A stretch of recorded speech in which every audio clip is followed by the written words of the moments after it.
All right, good morning, everyone. Thank you so much for attending our annual higher education seminar today. We have record numbers, so we're very excited.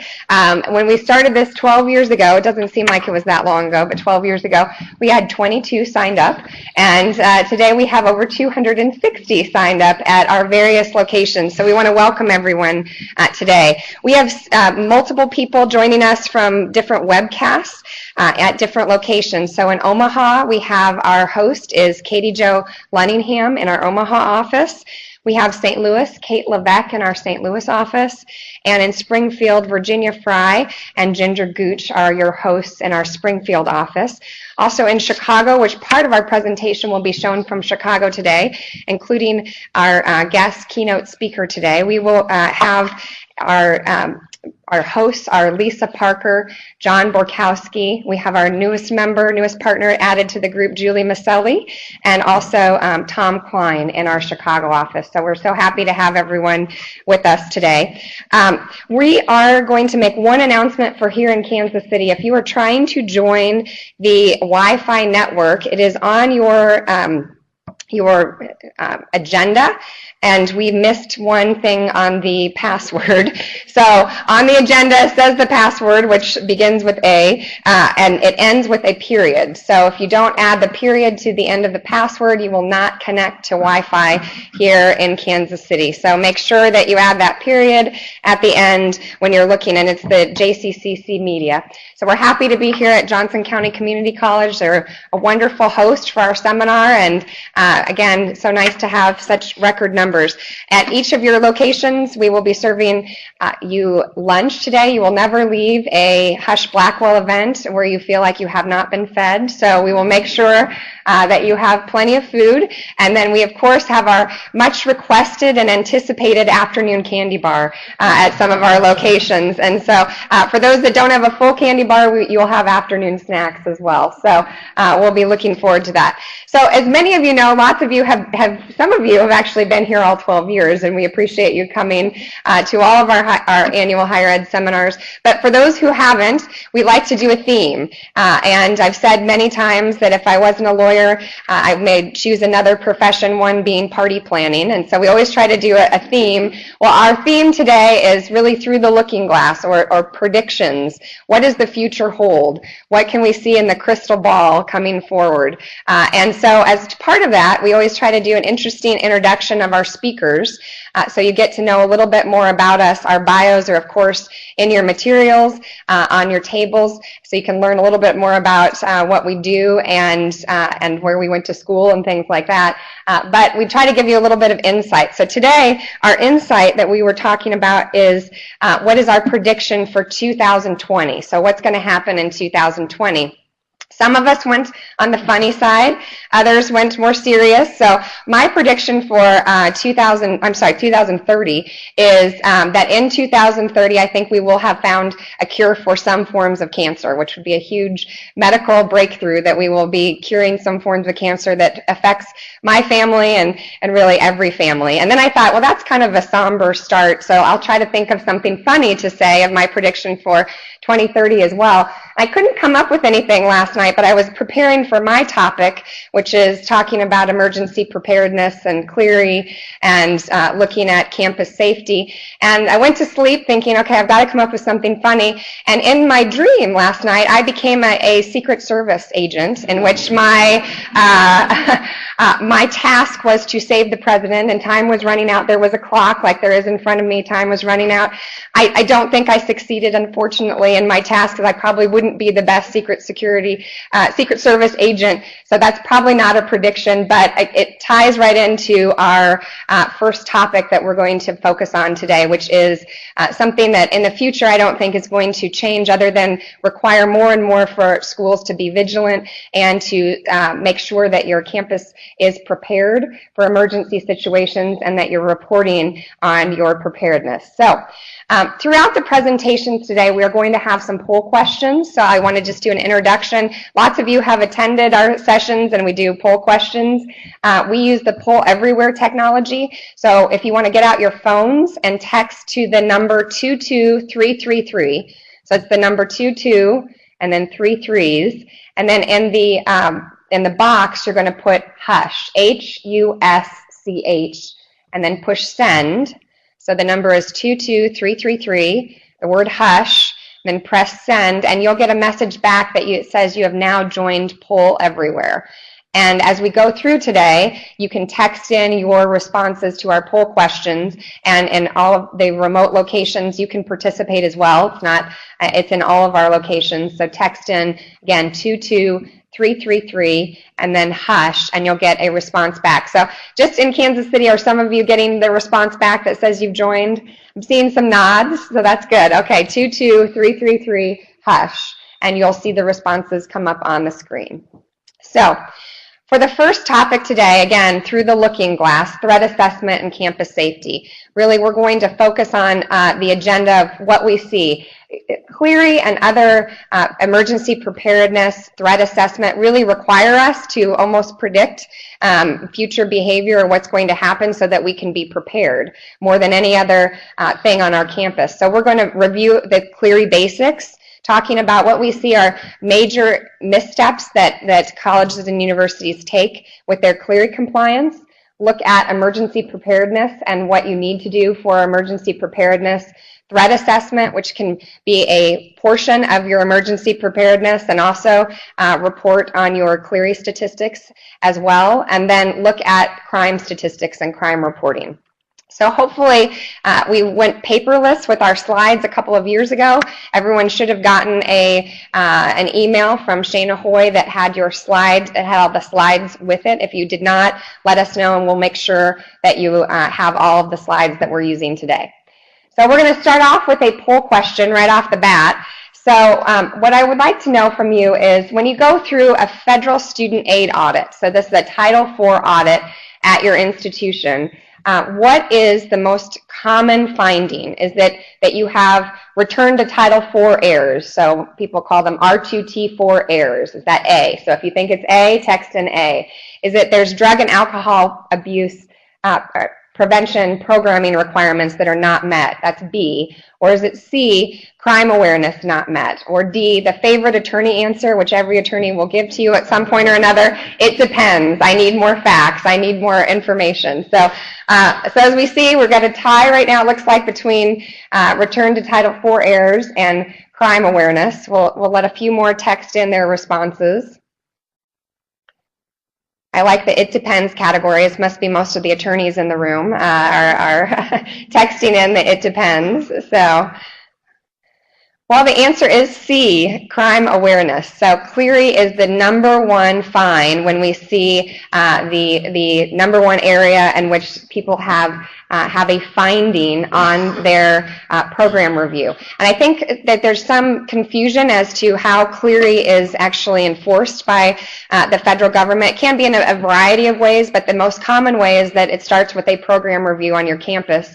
They're coming to campus, the program reviewers from the Department of Education, and they are, even before they send that wonderful letter that you get that says, we want all of this information, and oh, by the way, we're going to be on your campus in 30 days, and we're not going to change the date in which we're going to be on your campus, they will already have pulled your information from your consumer disclosure webpage.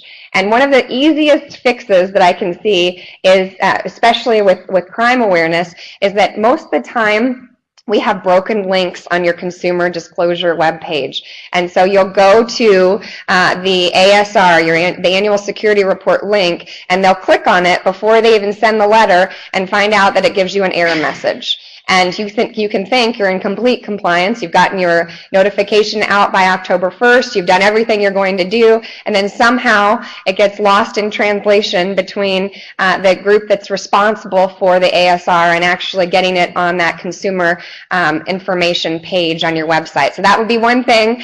You can even do it now. Lots of you have your computers out. Just check your own website and see if the link comes up for your last ASR. Okay. So let's talk about Clery, just giving a brief overview. Most of you are very familiar with it. Some of you, this is your job, is working with campus law enforcement, campus security, campus police. But Clery requires us to have emergency notifications and timely warnings, and requires you to publish how you can get, how students are supposed to be aware of, how to get on the list for emergency notifications, timely warnings. It also requires a whole host of kind of check the boxes where you have to say what is your emergency response, your evacuation procedures, your emergency preparedness. So we're going to talk about that more in detail. It requires you to collect and report on your statistics. It requires you to have your VAWA requirements, that you have to have your rights and options available, and again, the publication of your annual security report. And one thing that people do miss pretty frequently with the publication of their annual security report is that if you're going to do it electronically, if you're going to provide that report electronically, you have to actually send out a separate email to your campus in which you identify in the email, you summarize the report, and then have a link to the full report. And lots of times people want to put that with their FERPA notifications or all sorts of other notifications that they are providing to their campus, but it has to be a separate notification to the campus that has a summary of what is in the report, so several paragraphs. Why does compliance matter? Obviously, we're looking at promotion of safety. The Clery Act was put in place in the early 1990s. It's named after Janine Clery, who was raped and murdered in her college dorm room at Lehigh University in the 1980s, and her parents really pushed very hard for this legislation so that everyone would know how safe the campuses are, what crimes have been reported. And again, it's reported crimes, not adjudicated crimes, but reported crimes. And institutional reputation, that is another big factor. It also comes along with a large penalty, $35,000 per missing statement, per missing crime on your annual security report.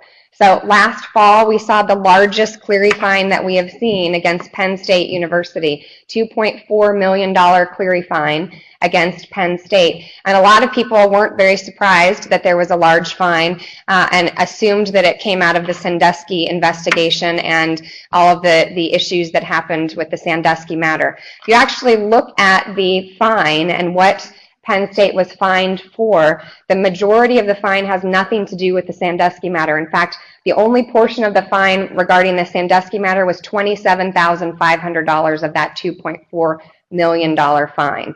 The majority of the fine was because they didn't count their crime statistics, their ASRs were incomplete, and they didn't do the appropriate publication with their annual security reports. So compliance does matter, and you are responsible for identifying throughout your campus security authorities, your CSAs, and making sure that your CSAs understand what their obligations are regarding campus security and reporting. Reporting is so important and really something that you need to make sure you're training your campus security authorities on. So let's talk about emergency preparedness, all the things we need to get prepared for an emergency and what those plans look like on campus. The basic principles as we talk about emergency preparedness, you've got to have the support of your leadership. You've got to make sure that you have resources, that you have support, you have people that are working on emergency preparedness. Sometimes as we review annual security reports and they're talking about their emergency preparedness, their evacuation procedures, we can kind of see that it looks like it's a committee that comes together maybe once a year around the time sometimes of the annual security report. This should be an ongoing, continuing, collaborative process with many across campus to make sure that you're assessing the safety of your campus. Make sure that you are always prepared as prepared as you can be for the threats to your campus, because there can be a huge range of threats, whether they be weather related, whether they be threats from students, from employees, outside community threats that may be affecting your campus as well. And to make sure that your emergency preparedness information is accessible. So communication is key when you talk about emergency preparedness. So how do you assess whether or not you're doing the right things? How do you make sure that you're meeting these requirements? And the first thing is to find out the campus culture. And one good way to find out campus culture is to ask your students.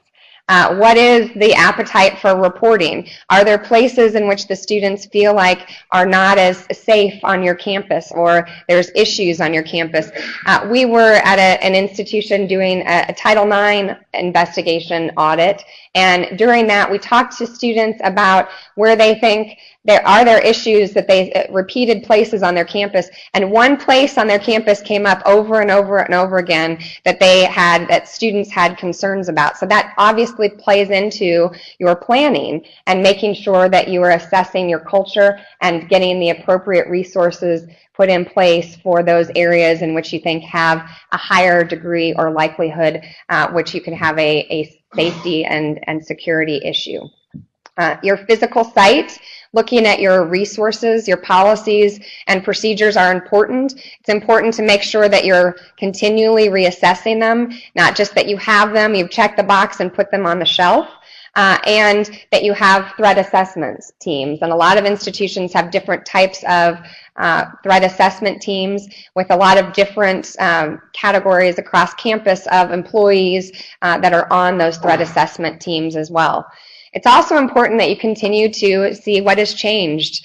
We're in the state of Kansas for a lot of emergency preparedness and threat assessment. I would assume within this state that they looked at the state laws regarding guns and your gun laws and how those have changed. And as those changed, what are other things that you need to do to prepare for emergency situations and threat assessment, and then the needs and priorities. One thing that the federal government or any lawsuit, the thing you don't want to say is if you're going down a road in which someone is saying you didn't do enough, is that we didn't have enough time to do it or we didn't have the money to do it. And I understand that resources can be scarce, but that is one area even that Penn State looked at. In their response, they said we didn't have the resources to be able to really have the annual security report in place, to have all of these compliance issues met. We just did not have the resources.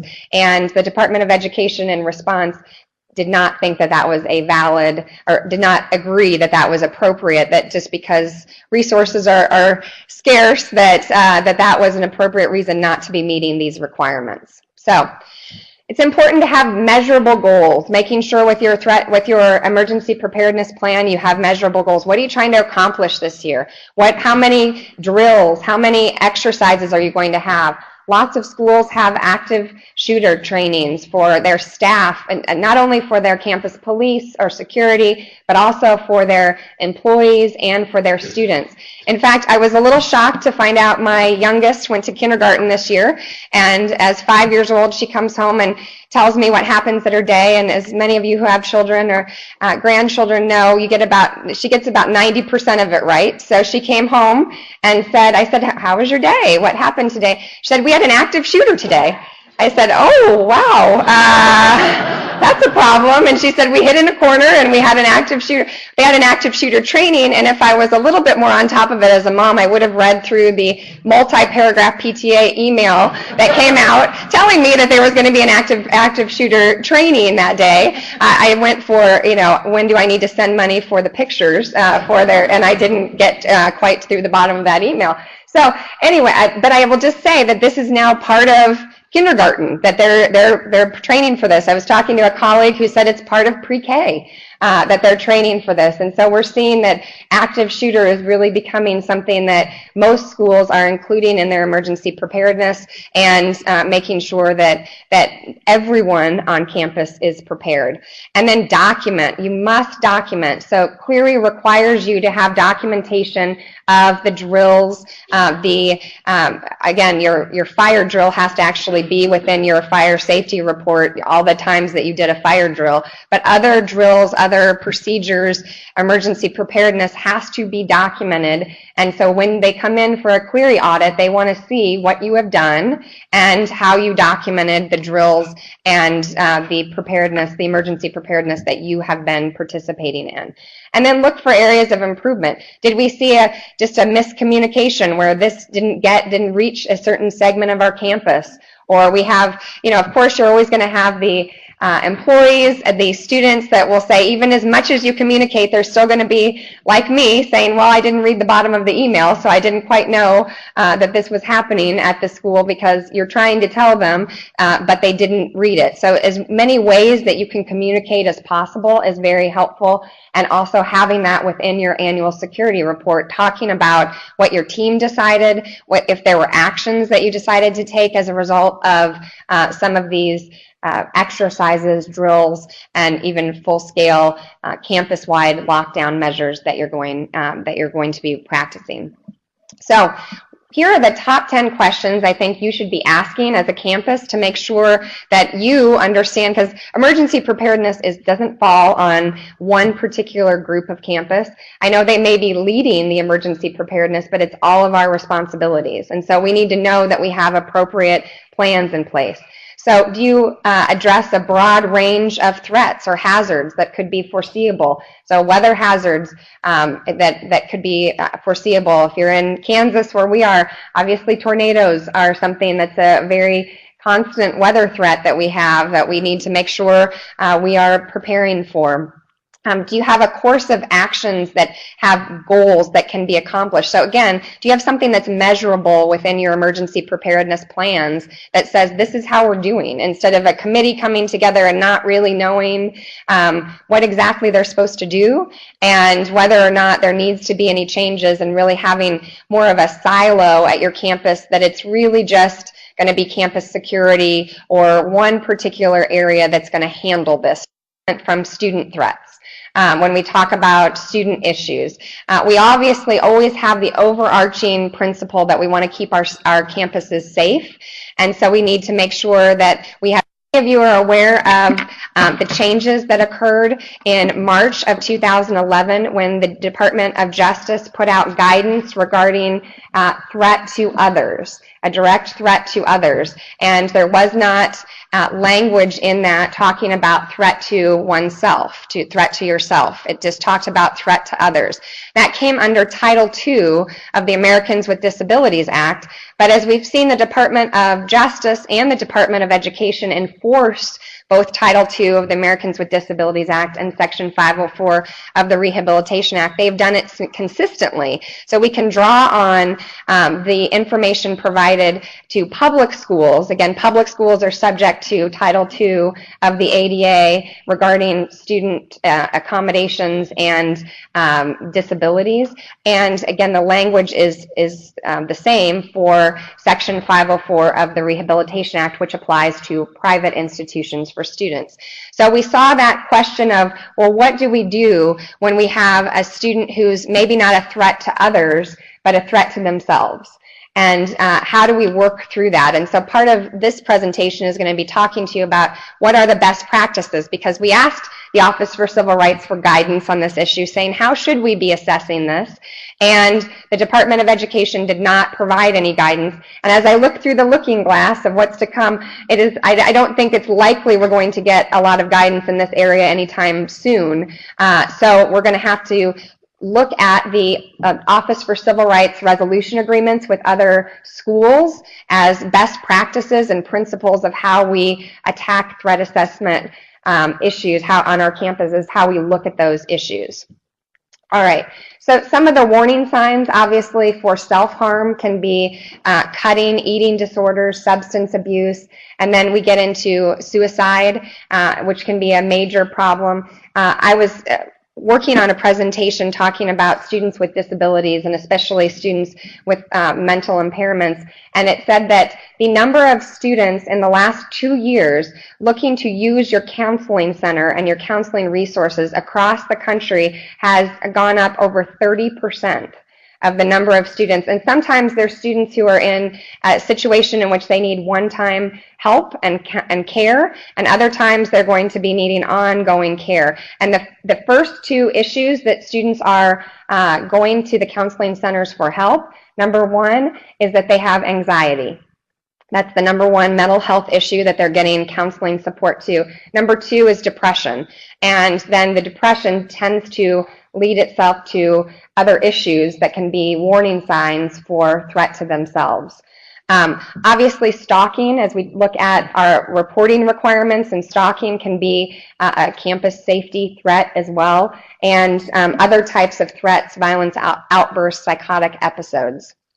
So what is our process? We want to encourage reporting. We want to make sure we know what's happening with our students. We're encouraging reporting when we have persons that we're concerned about, and that we follow our process. And that's what's so important. The number one piece of advice for threat assessments when you're looking at specifically self-harm is that you have an individualized assessment. There can be no one-size-fits-all. It must be an individualized group assessment of what is going on with that individual person, and making sure that you're looking at the conduct and not the stereotypes, or maybe someone's preconceived notions of what may happen in the future. So I think that's extremely important in your process, to make sure with your threat assessment, your emergency procedures, that you're looking at those.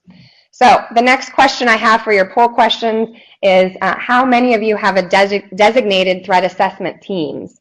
And I put teams because some people have multiple teams on their campus. Yes, we have threat assessment teams as A, no, B, or I don't know, which would be C. So go ahead and text in your responses. Some states are actually requiring that you have a threat assessment team, and some states have been silent.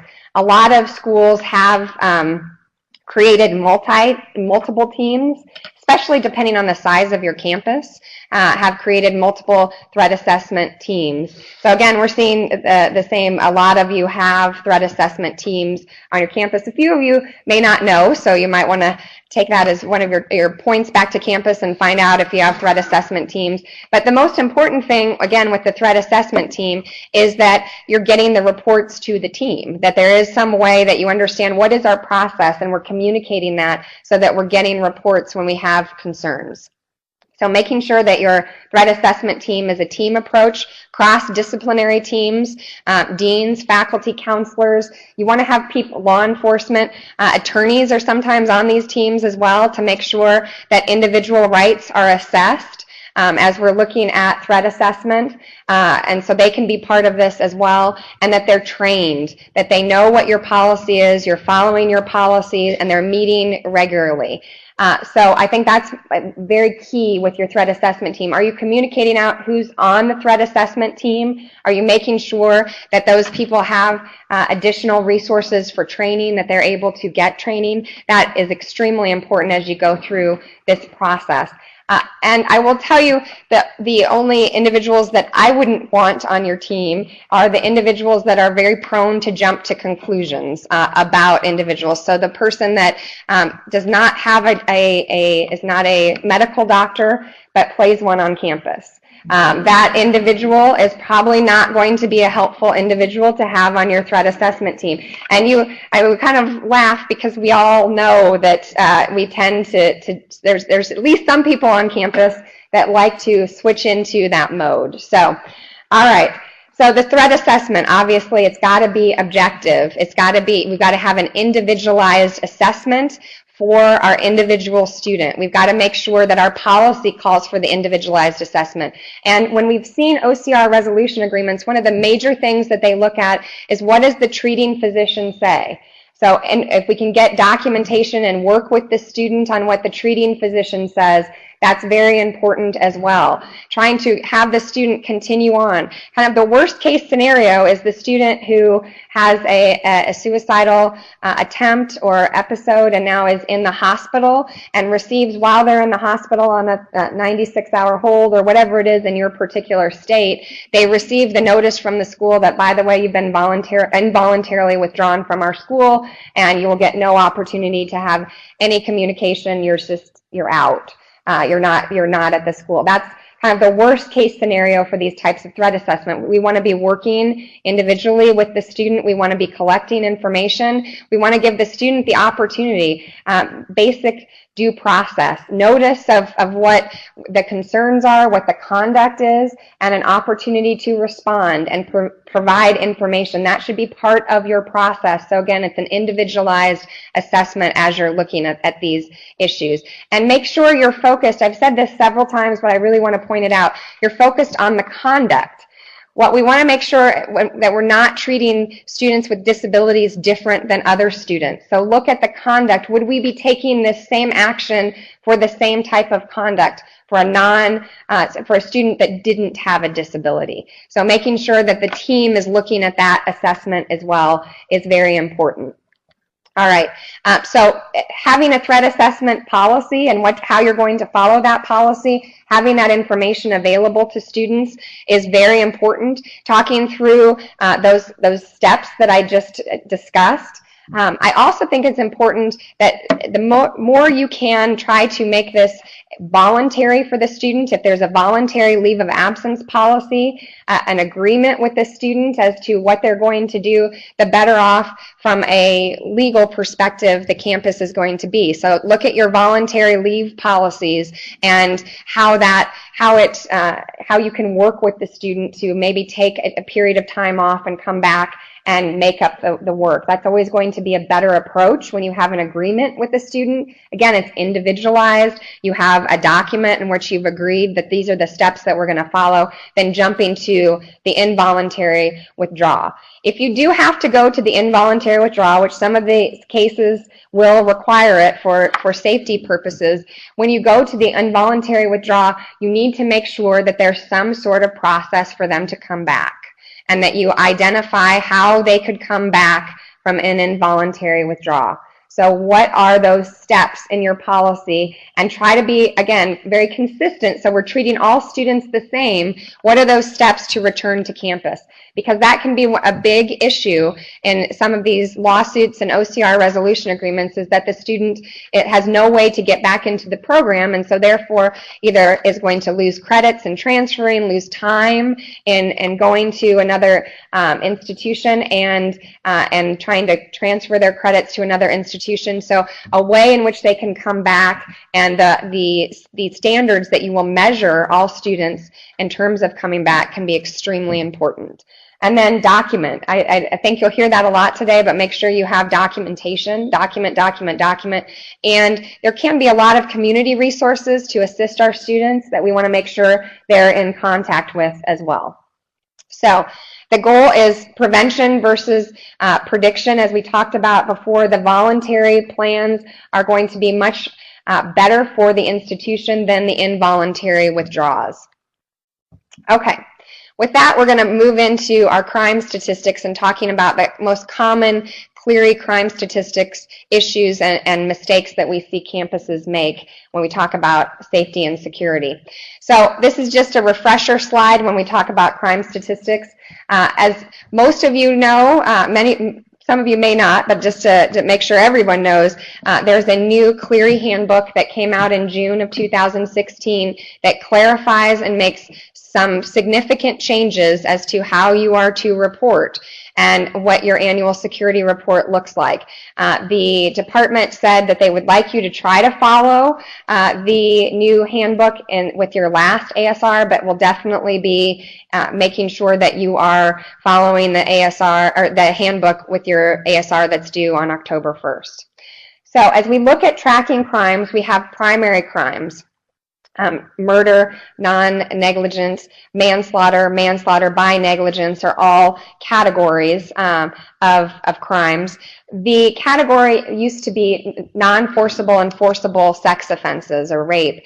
Now it's been broken out into 4 different categories, so that's a different reporting structure for your annual security reports that you need to make sure you've made that distinction. You have a category of rape, fondling, statutory rape, and incest. And so making sure that you break down those crimes into those categories versus the guidance prior to June of 2016 was the forcible and non-forcible rapes that occur. And then our hate crimes that we've added information from the Violence Against Women Act regarding hate crimes.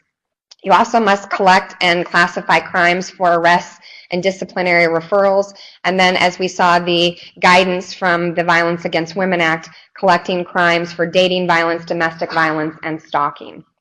So one very important piece of the handbook, if you can't get through all 300 plus pages for your nightly reading, if that's not working for you, then I really would turn your attention to the guidance in the Chapter 8 regarding VAWA, because it gave a lot more information of what we are responsible to report on for our VAWA crimes. So it clarifies that sexual assault is the FBI's definition of rape, fondling, incest, and statutory rape. So it makes it very clear that you use the FBI definitions. You still have to use your own sexual assault definitions for your primary and ongoing prevention training that's required under the Clery Act, your state law definitions, and that will still come up in your annual security report. But when you're tracking the crime, you need to look at the FBI definition.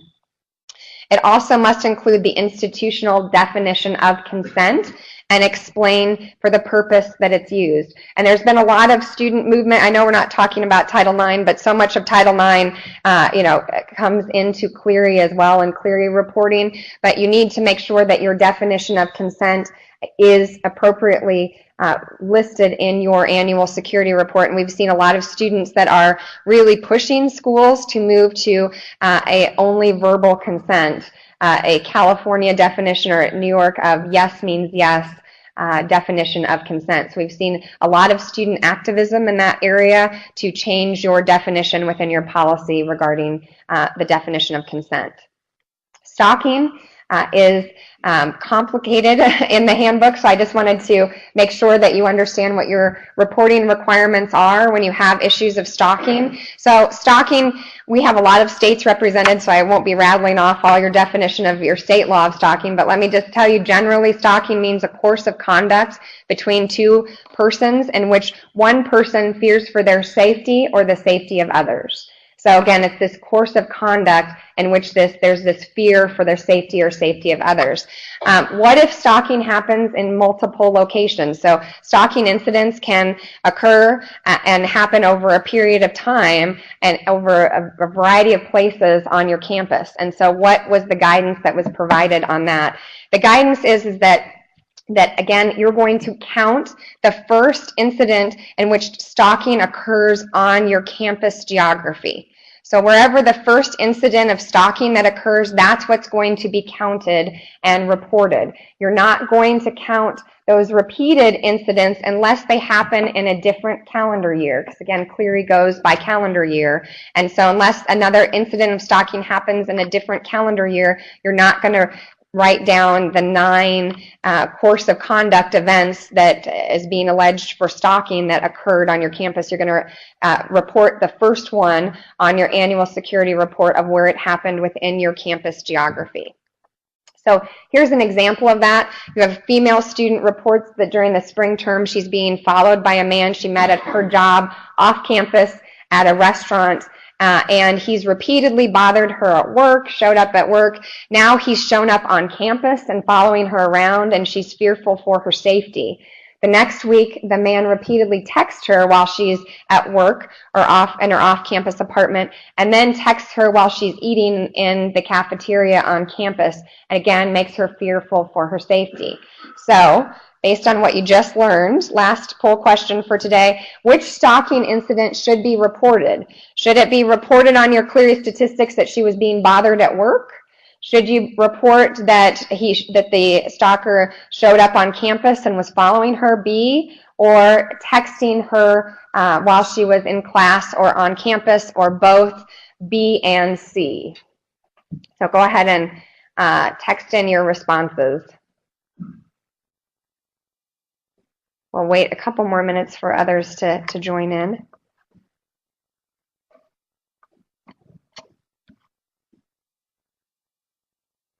Okay, so again, you got it right. That B is the answer. It's not B and C, because then you would be reporting 2 incidents of stalking, and it's not within a different calendar year. So again, that's how quickly the crime statistics can be misreported, and so we see that very. And if that happens, if we have B and C and we get a query audit, then you have a potential $35,000 violation for the misreporting. So again, it's important to understand what our obligations are in the reporting. There were some major changes to the hierarchy rule, and the hierarchy rule, the new changes essentially said that the hierarchy rule is now going to just apply to that slide that I talked about of primary crimes. So the most severe within the primary crime. So if you have a murder and a rape, it's going to be the primary crime that occurred is the most serious of the crime, which would be the murder that occurred on your campus. The hierarchy rule has now taken out of the hierarchy rule anything to do with a VAWA crime, so domestic violence, dating violence, stalking, and taken out of the hierarchy rule the drug and alcohol arrests. Has taken that out of the rule as well. So here's the example, a report in which a student incident involving aggravated assault with a spouse as the victim and involved the possession of cocaine. So before VAWA, we would only have done the aggravated assault. That's all that would be reported in our crime statistics. After VAWA, we now have to have a VAWA crime as well. So domestic violence would be reported as well. So we'd have an incident of aggravated assault, incident of domestic violence, and now that the hierarchy rule has changed, we also have an incident for the drug arrest as well. So these are 3 different reports coming out of the same incident that will occur. So it's important to understand these changes to see how your annual security report will change. Unfounded crimes, when you have unfounded, very clearly said, are, again, this is you're counting your reported crimes, not adjudicated crimes. These are things that have been reported, and if you're going to have an unfounded crime, you have to meet these requirements. So if you have a security department and they're not commissioned law enforcement, you will never have on your annual security report an unfounded crime. So a lot of other issues happen with the daily crime log, so I just want to go through those very quickly. If you have security, if you have a police force, you're required to have a daily crime log, and the daily crime log is not just those primary crimes, VAWA crimes, hate crimes that we talked about earlier. It's anything that's reported has to go on your daily crime log. And the daily crime log, it covers not only your Clery geography, but any area in which your security or police force actually patrols. So if they patrol an area and a crime is reported, it would go on your daily crime log. So a lot of people miss the fact that it's not just the VAWA crimes that need to go on here, it's all crimes, and that it's in the jurisdiction in which your campus police or security patrols. So we have lots of questions as to now this issue of separate campuses, because as many of you who are familiar with this, the guidance regarding separate campuses changed, and now most of you are going to have separate campuses because you have to have an organized program of study. You have to have an administrative personnel at that organized program of study in which students are attending. So you would have, and you have to have control over that area. So let's give the example of you have leased space, or you have an agreement with a local high school in which you're going to use their classrooms at night for your for a night program in which you're going to offer classes, and you have an administrator there opening the doors, letting them in. You have somebody that's been assigned administrative personnel at least intermittently. It doesn't have to be somebody who works there full-time. Once a week, according to the handbook, is enough. Then you could potentially have a separate campus. And a separate campus means all of the requirements for Clery have to be for the separate campus. You have to meet all the policy statements. If you have to do potentially a daily crime log if you have campus police or a security department. So a lot of people have had questions about what this means for the daily crime log for what I was just talking about. And the answer is, if your landlord or somebody provides security, that's not considered your security, so you wouldn't have to have a daily crime log. log. But if you're providing security, if you have officers that assigned, you're patrolling that area, and it is going to be a separate designation of campus, then you need a daily crime log for that area as well. The other big change in Clery that I just wanted to make sure you're aware of, because we have a lot of clients, we reviewed a lot of annual security reports last year, and we have a lot of clients that just get started with their compliance and reporting at the end of August. And then at times they're not able to very quickly get from all of their jurisdictions for non-campus property and for separate campuses the crime statistics from local law enforcement. The new guidance says that you're required to ensure that the statistics you're receiving cover your Clery geography, and that you should consult with state and local open records laws to make sure that if somebody that you're requesting is required to provide it, the state law enforcement or local law enforcement, that you make that request consistent with an open records request. So really looking for documentation that you've sent a letter requesting those crime statistics for those areas. We'll end with the most common mistakes. So as you see, the change with the hierarchy rule can be a big mistake we see on annual security reports. Misclassification of burglaries. So a burglary requires somebody to have an unlawful entry. So at times we'll see a lot of residence halls in which the doors are open and somebody came in and stole something from an open room. Again, that is not an unlawful entry if they were lawfully there. They stole something from a locker room in an area in which they were lawfully present in that particular place of campus. That's not going to be a burglary. Not making early enough requests for your crime statistics, so you don't have that information there. Having inadequate crime logs, and making sure that you've met your requirements in those areas as well can be a common mistake that we see. And again, each mistake is $35,000 per violation. So I've given you some resources here to help as well. And of course, we've launched our Clery Compliance Toolset. Some of you are already using it. That will help schools comply, meet all of these compliance requirements. If you want more information about it, there's a brochure. You can talk to any of our attorneys that are at your satellite locations or here in Kansas City if you'd like more information about it. So what are the takeaways? Make sure in all of these areas, emergency preparedness, threat assessment, Clery, you have the appropriate policies. You're looking at the policies. You're looking at your systems, your planning, that it's continual, and that you have a team of people. You cannot accomplish all of this work with a siloed approach in which it's just one department's responsibility to make sure all of this is done. Stay up on legal developments, including things that may change the laws for your campus, and make sure, again, safety is your #1 priority at your campus.